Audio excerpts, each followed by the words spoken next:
एक वृद्ध व्यक्ति था, डॉक्टर के पास गया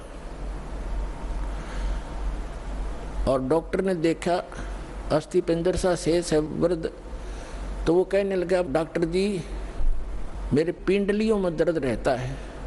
डॉक्टर बोला, जी कमजोरी के कारण है बाबा। तो कहने लगा, जी मेरी ऐसे सांथलों में भी दर्द रहता है, सांथलों में। डॉक्टर बोला, भाई कमजोरी है, कमजोरी वीकनेस। वृद्ध कहने लगा, जी मेरे सिर में भी दर्द हो जाता है। डॉक्टर कहने लगा, कमजोरी है। फिर उसने कहा वृद्ध ने कि मैं खड़ा होता हूँ चक्कर आता है। तो डॉक्टर बोला, बाबा कमजोरी है। अब वृद्ध ने गुस्सा आ गया, ने बोला, तू डॉक्टर है गम चक्कर, एक के बाद जाने कमजोरी है कि मैं और भी बताओगा। तो डॉक्टर बोला, यह भी कमजोरी के कारण है, आपने गुस्सा जो आया ये भी कमजोरी के लक्षण है। ये गुस्सा भी कमजोर आदमी को ही ज्यादा आता है। तो पुण्यात्माओं, जो दास आपको बता रहा है ये भी कमजोरियां हैं, इनमें से कोई से भी हो वह भी कमजोरी ही है, वीकनेस से आपको यानी भक्ति मार्ग में बाधक है।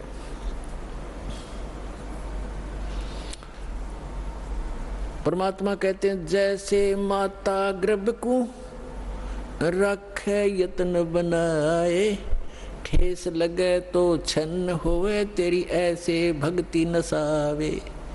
जैसे किसी बेटी को, बहन को, माई को गर्भ रहता है तो उसको वो जानती है, उस गर्भ को प्रफुल्लित करने के लिए वो कितनी सावधानी बरतती है। किसी बहन को 2-4 वर्ष के शादी के उपरांत जब गर्भ रहता है, अब उसको पता है वो कितनी चिंतित रहती है। करवट लेते समय रात को भी एकदम फड़क के उठती है, कहीं मेरे बच्चे पर दाब ना आ गई हो, मेरा गर्भ खराब ना हो जाए। ऊंचे नीचे पर पैर रखते समय भी बहुत ध्यान से चलती है। खाने पीने की भी वो बहुत सावधानी बरतती है कि कहीं मेरा ये गर्भ रूपी लाल नाश ना हो जाए। तो परमात्मा कहते हैं, जिस दिन आपने परमात्मा की असत भक्ति मिल गई तो आत्मा के अंदर आपका भक्ति रूपी वो गर्भ स्टार्ट हो गया उस दिन से। अब यहाँ बताते हैं कि जैसे माता गर्भ को रखे यत्न बनाए और ठेस लगे तो क्षीण होवे, ऐसे भक्ति नसावे। तो ऐसे ये ठेस नहीं लगने देनी चाहिए भक्ति रूपी गर्भ के। ये मोक्ष रूपी लाल बनाने के लिए बहुत सावधानी बरतनी पड़ेगी आप। तो उस कमाल के मन में दोष आ गया। परमात्मा बार बार कहा करते, सत्संग में सबको सामूहिक ज्ञान दिया जाता है, प्रत्येक व्यक्ति को नहीं बताया जाता। और जैसे औषधि मुख के माध्यम से गोलियां, दवाई, जड़ी या इंजेक्शन के माध्यम से एक ही स्थान पर लगाई जाती हैं, वो जहाँ दर्द होता है, जहाँ पीड़ा होती है, वो औषधि वहाँ काम कर देती है। तो सत्संग के माध्यम से सामूहिक इंजेक्शन लगाए जाते हैं ये वचनों के, और जिसमें जो वीकनेस जहाँ की है उसी के वो औषधि काम कर जाती है। बुद्धिमान उसको समझ जाते हैं, आगे सुचारू हो जाते हैं और वो अपनी कमजोरी को ठीक कर लेते हैं। बुद्धिमान वही होते हैं। इतना कुछ कई बार कहा परमात्मा ने कि जो दान ज्यादा करता है, यदि उसके मन में अभिमान आ गया, कराया नाश हो गया। कबीर साहब कहते हैं, तन मन धन दिया तो भला किया, सरका दासी भार। और जब न्यू कहा कि मन ने दे दिया तो बहुत सहेगा मार। वो तो दिया हुआ तक गया, नाश हो गया, और प्राण में दुर्गति और हो जाएगी तेरी। तो किसी भी प्रकार का सेवा का अभिमान हो जाए, अभिमान तो अभिमान ही है, वो तो नाश ही करता है, भगवान से दूर करता है। लेकिन कमाल की बुद्धि भ्रष्ट हो चुकी थी, परमात्मा के साथ रहकर भी वो अपने ही चलाता था। तो पुण्यात्माओं, जैसे मन में बहुत सी बातें आती हैं। एक बार धर्मदास जी ने कहा, प्रभु हे भगवान, आप कहते हो कि श्री कृष्ण परमात्मा नहीं है, समर्थ नहीं है। श्री कृष्ण जी ने राजा मोरध्वज के पुत्र ताम्रध्वज को आरे से चिरवा के डेथ हो गई थी, 2 फाड़ हो गया था, और फिर वैसा ही बना दिया और जीवित कर दिया। तो कैसे माने कि इनमें ये भगवान नहीं है, सर्वशक्तिमान नहीं है।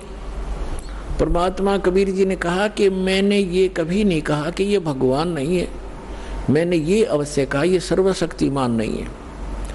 भगवान का मतलब मैंने ये कभी नहीं कहा कि ये स्वामी नहीं है, ये प्रभु नहीं है, लेकिन ये सर्वशक्तिमान नहीं है। इतना अवश्य कहा कि सर्वशक्तिमान नहीं है। जैसे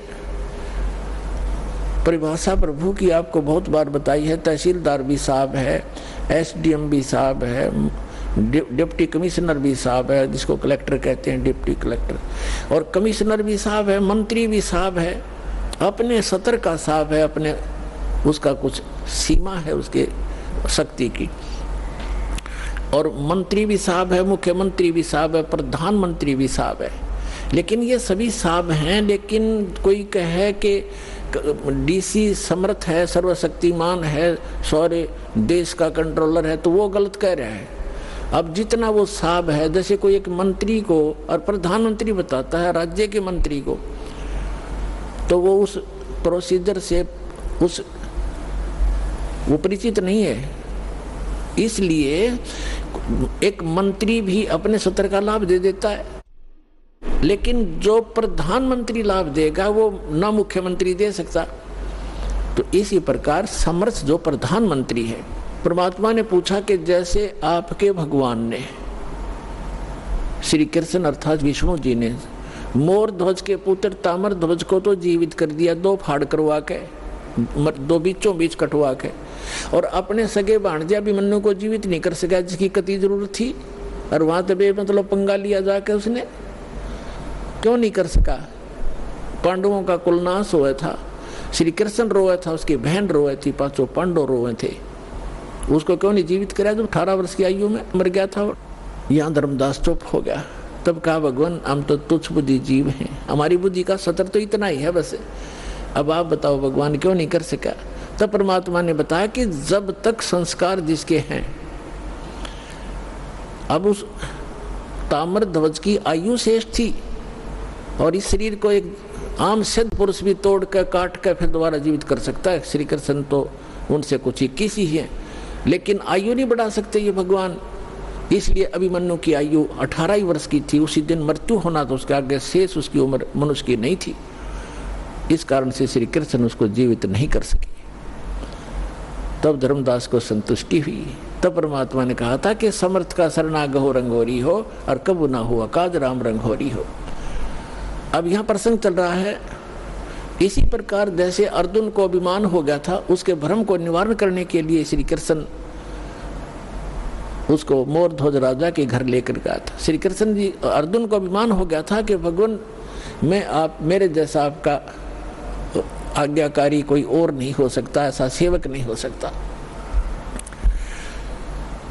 अब श्री कृष्ण ने सोचा भी इसको मैं कहूंगा तो काली मानेगा, रोज इकट्ठा रहना, फिर ये बात बिगड़ेगी। तो उसने कुछ दिन के बाद कहा कि चल अर्जुन, मुझे एक आवश्यक कार्य है, और मोर ध्वज राजा अपने पुत्र को राज्याभिषेक कर रहा है, मुझे आमंत्रित किया है, आप भी चलोगे? अकबर जी, मैं तो आपका आज्ञाकारी शिष्य हूँ, क्योंकि पांडवों का जो गुरु थे श्री कृष्ण, उनके धार्मिक गुरु भी थे। अब वहां जाकर क्या देखा कि मोर ध्वज, ताम्र ध्वज और उनकी एक पत्नी थी मोर ध्वज की, राज्याभिषेक करने के लिए अपने पुत्र को गद्दी पर बैठाकर स्वयं राज्य से संन्यास लेना चाहता था। उसने सब साधु संत महात्माओं को आमंत्रित किया हुआ था, बहुत बड़ा यज्ञ कर रहा था। तो उस यज्ञ के अंदर जो भी साधु संत जो खाने को मांगते हैं वो देना पड़ता है, नहीं तो उसकी यज्ञ खंडित मानी जाती थी। तो वहां जब जाकर बैठ गए साधु रूप बनाकर 2 संत, और साथ में एक शेर, माया से शेर बना लिया श्री कृष्ण जी ने, और तीनों बाग में जाकर बैठ गए। राजा को संदेशा भिजवाया कि एक संत आए हैं। तो राजा के नौकरों ने कहा प्रभु भोजन का बताओ, भोजन पाओ। तो श्री साधु रूप में श्री कृष्ण जी ने कहा कि राजा यहाँ आए, स्वयं आमंत्रित करे, तब हम भोजन करेंगे। संदेशा पाकर राजा, रानी और लड़का आरती की थाली लेकर आरती की, कहा पर हे महात्मा जी भोजन की सुनाओ। तब श्री कृष्ण जी ने कहा कि पहले हमारे शेर का आहार कराओ, फिर हम पीछे भोजन खाते हैं। मोर ध्वज राजा ने कहा कि आज्ञा करो भगवान, अभी बकरे अभी मंगवा देता हूँ बकरे इनके लिए काट कर, इसके या वैसे सामने छोड़ देंगे, ये खा लेगा। नहीं, ये मांस खाता मनुष्य का, ये मनुष्य का मांस खाएगा। मोरध्वज ने कहा जी जो आज्ञा आपकी। फिर कहा कि सुनो, कहीं किसी पल्लेदार न पकड़ लाओ, उसका मांस नहीं खाएगा, ये तुम्हारे घर के प्राणी का मांस खाएगा, तुम तीनों में से एक का। और उसकी विधि ऐसे है, उसको आरे से चीरना है, और चीरते समय आंखों में आंसू आ गए तो ये मांस शेर नहीं खाएगा, तुम्हारा यज्ञ खंड हो जाएगा। अब मोरध्वज ने कहा कि जो आज्ञा भगवान आपकी। तो कहा कि ठीक है। जब मोरध्वज ने कहा कि मैं फ्री हो चुका हूँ, लड़का युवा हो गया है, बेटा तू राज संभालना, अपनी माँ की सेवा करना, और मेरा काम पूरा हुआ और मैं महात्मा के शेर का आहार बनूंगा। रानी ने कहा कि देखो बात सुनो, आप मेरे पति हो और पति भरता पत्नी से पहले पति की मृत्यु होना कलंक होता है, मैं आपसे पहले मरूंगी, आप मुझे आहार बनने दो। और उसने ये कह दिया था संत रूप में विराजमान श्री कृष्ण जी ने कि आज जो इस मेरे शेर का आहार बनेगा वो सीधा स्वर्ग जाएगा। तो उनकी होड़ लाएगी, कैसा बढ़ जाता शरीर, तो ये जाना ही जाना है, और आज दाव लगे। तो रानी ने सोचा कि राजा ला गया नंबर ही होता है, ये तो हाथों हाथ स्वर्ग मिलने लग रहा, ये तो हाथों हाथ स्वर्ग मिल रहा है, इससे गोल्डन चांस क्या होगा हे भगवान। क्योंकि पहले संतों के वचनों पर विश्वास किया करते थे, ये तब नकली संतों ने खो दिया, अविश्वास हो गया जनता में। उस समय ये था कि जो संत बोलता है वो फाइनल होता है, इसलिए रानी ने पंजे गाड़ दिए, अग नहीं आप नहीं, मुझे काट दो, मुझे शेर का आहार कर दो। और मन में ये थी कि मुझे स्वर्ग मिलेगा, इससे बढ़िया चांस क्या होगा, और मैं क्या संभालूंगी, बाप यहाँ रहेगा तो इसको राजकाज में गाइड करता रहेगा, बच्चा दुखी ना होगा। इसलिए अब तीसरा नंबर था उसका। ताम्रध्वज ने सोचा कि अभी बात बिगड़ गई, पर प्रथम तो आज स्वर्ग प्राप्ति, और दूसरे मैंने माता पिता की सेवा क्या की है, इनको ये कट जाएंगे तो मेरा धर्म बिगड़ गया। इसलिए महात्मा से खड़े होकर कहा कि महात्मा जी इस दास को चीर दो, मुझे कटवा दो, मैं आपके शेर का आहार बनूंगा। माता पिता मैंने आपकी क्या सेवा की, मुझे पाप लगेगा। अब लास्ट में उन तीनों ने संत रूप में विराजमान श्री कृष्ण जी से कहा कि महात्मा जी आप ही फैसला कर दो हमारा, आप जिसको कहेंगे वही आपके हाजिर होगा। तो उसने क्या फैसला किया कि दोनों तुम पति पत्नी इस अपने पुत्र को आरे से चीरो, यहां से चीरना शुरू करना और नीचे तक 2 भाग कर दो। फाइनल फैसला हो गया, नो ऑब्जेक्शन। आरा ले आई, जैसे लकड़ी चीरने का होता, दोनों तरफ से पकड़ के ऐसे चीरते हैं। लड़का बैठा लिया नवा धोआ के, और ये कंडीशन थी कि आंखों में आंसू नहीं आने चाहिए। अब फिर जब वो चीरने लगे ना, बीचों बीच चीरना प्रारंभ कर दिया था, और चीर्ण में एक उठा लकड़ था, 5-4 मारे आर पार हो जाना था वो।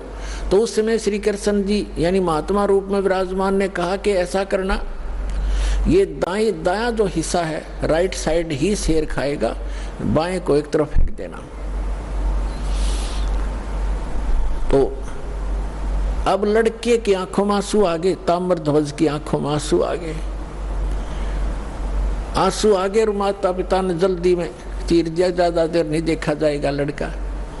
यूं कहते ही वो आधा हिस्सा 2 भाग हो गया था। तो फिर श्री कृष्ण ने कहा कि भाई ये हमारा काम नहीं, इसकी आंखों में आंसू आ गया, इसका मोह ममता रहेगी कोई, ये रो रहा है लड़का। तो उस अभी तड़फ रहे शरीर से आवाज आई कि हे अंतर्यामी, आप तो महात्मा हो, अंतर्यामी हो, मैं इसलिए नहीं रो रहा था कि मुझे कोई ममता है, मैं इसलिए रो रहा हूँ कि मैं इतना, मेरा कोई लेफ्ट साइड का इतना गंदा होगा, मैं इतना पापी हूँ कि मेरा पूरा शरीर भी आपके काम नहीं आ सका, इसलिए रो रहा हूँ। तब खुश हो गए वो संत और खड़ा होकर के उसको आशीर्वाद दे दिया, बच्चा नो का नो जीवित हो गया। बोलो सतगुरुदेव।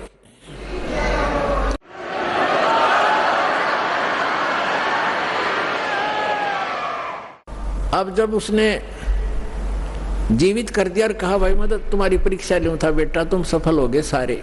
श्री कृष्ण ने कहा और कहा कि मांग ले मोर ध्वज, क्या मांगना चाहता है? तुझे स्वर्ग में भेज दूंगा और बहुत समय तक तेरा स्वर्ग का राज लिख दूंगा, इंद्र की पदवी दे दूंगा। तब उस ज्ञानी मोर ध्वज ने क्या मांगा कि मुझे भक्ति दे दो भगवान, इस राज ने के चाटूंगा तो काल छोड़ना पड़ेगा, वहां का भी छोड़ना पड़ेगा। तो जिस स्तर की भक्ति श्री कृष्ण दे सकता था वह मोर ध्वज को दे दी और लड़के को भी जीवित कर दिया। लेकिन जन्म मरण ना श्री कृष्ण का समाप्त, ना मोर ध्वज और ताम्र ध्वज का, ना उसकी पत्नी का समाप्त हो सकता। अब कहने का भाव ये है कि अर्जुन ये देखकर इकट्ठा हो गया, न सुकड़ गया। जब श्री कृष्ण ने कहा कि अर्जुन आप डींग मारा करते कि मेरे जैसा कोई सेवक नहीं, तने सेवक तो देखे नहीं थे। जब अर्जुन ने कान पकड़ लिया, जी मैं तो घना निकम्मा आदमी था, मैं ये सोच बैठा था आज मेरी कति फड़क निकल गई, महापुरुष तो ऐसे होते हैं, मैं तो इनके चरणों की धूल भी नहीं हूं। अपनात्माओं, हमने श्री कृष्ण जी को परमात्मा इसलिए मान लिया था कि उन्होंने मोर ध्वज के पुत्र ताम्र ध्वज को आरे से चरवा कर जीवित कर दिया बस। और यहाँ परमात्मा ने फिर बताया कबीर जी ने कि वो अभिमन्यु को जीवित क्यों नहीं कर सके, वो तुम्हारे समर्थ भगवान। उसका कारण भी बताया कि ये समर्थ नहीं है।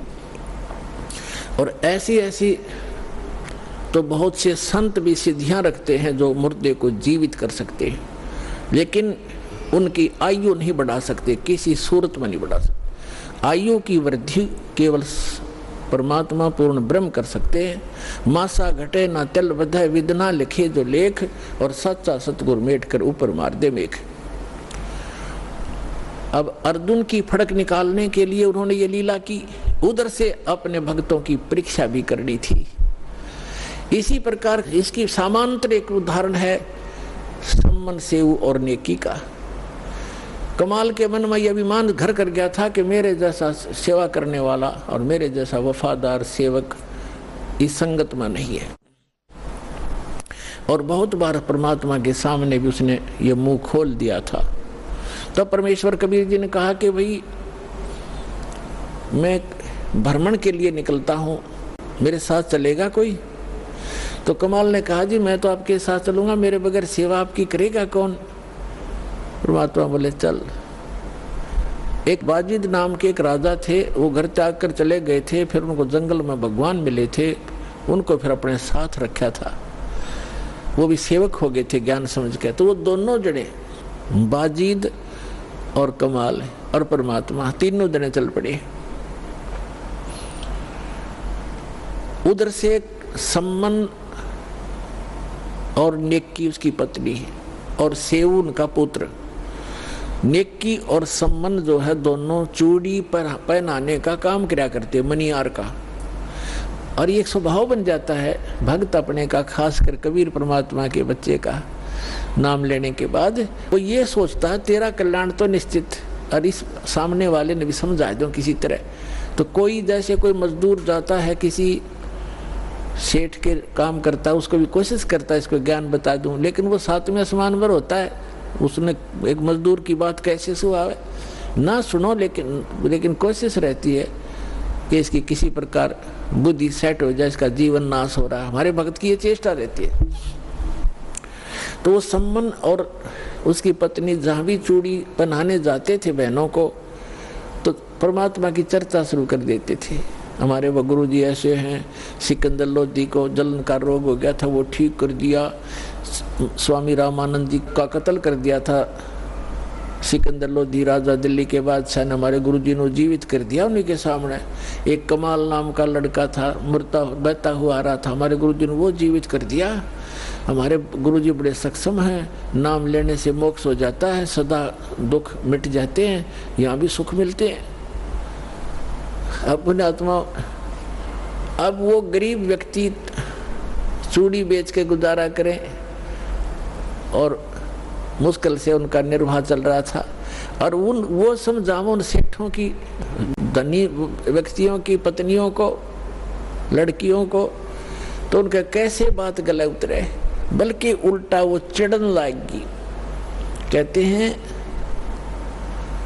तुलसी पिछले पाप से हरि चर्चा ना भावे, और जैसे जबर के बेगते भूख पैदा हो जावे। किसी का मलेरिया बुखार हो गया हो, उसको काजू किशमिश भी कड़वी लगे, सेब भी कड़वे लगे, रोटी भी कड़वी लगती है, वो रोटी सेब कड़वे नहीं है। उस बुखार ने उसके शरीर की, रोगी के शरीर की व्यवस्था बिगाड़ दी, जिसको मीठी वस्तु भी कड़वी लग रही है। इसी प्रकार पापग्रस्त प्राणी को परमात्मा की चर्चा सुहाया नहीं करती, भाया नहीं करती, अच्छी नहीं लगती, वो दुख मानता है। अब वो कहा करती थी कि तुम्हें तो खाने को दाने नहीं, और तुम बताओ हम तुम्हारे गुरुजी इतने सक्षम है, फलान है, चुप रहो, अपना काम करो। अब इस बात पर वो भी कई बार अपने आप में दुखी हो जाते थे कि सचमुच ये कह तो ये रहे हैं कि तो हमारे पास तो चवन्नी नहीं, समय का पर आहार नहीं मिलता कई बार तो, और लेकिन हमारे गुरुजी में कमी कती नहीं।